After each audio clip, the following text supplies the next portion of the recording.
Hi hello welcome to my families and friends. இன்றைக்கி வந்து கந்தசஷ்டியோட இன்றைக்கி 6வது நாள் விரதம்.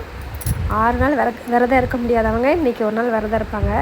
நான் லாஸ்ட்டாக ஒரு 2 வருஷம் இன்றைக்கி அதாவது ஒரு நாள் கந்தசஷ்டி 6வது நாள் மட்டும் நான் விரதம் இருப்பேன். ஆனால் இன்றைக்கி என்னால் விரதம் இருக்க முடியல. ஏன்னா என்னுடைய ஹெல்த் ப்ராப்ளம்னால இன்றைக்கி வந்து விரதம் இருக்க முடியல. சாப்பிடாம இருந்தேன்னா அவ்வளோதான், தலை சுற்றி கீழே விழுந்துருவேன்.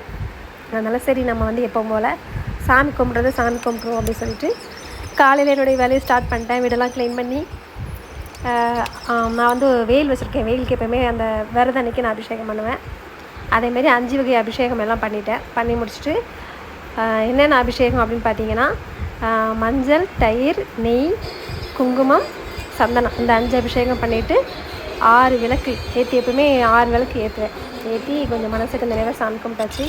எனக்கு பிரசாதம் பண்ண முடியல, கல்கண்டத்தை எப்போவுமே நான் வைப்பேன். அதை வச்சுட்டு சரவண பவன் 108 தடவை ஏற்றி சாமி கும்பிட்டு முடிச்சாச்சு.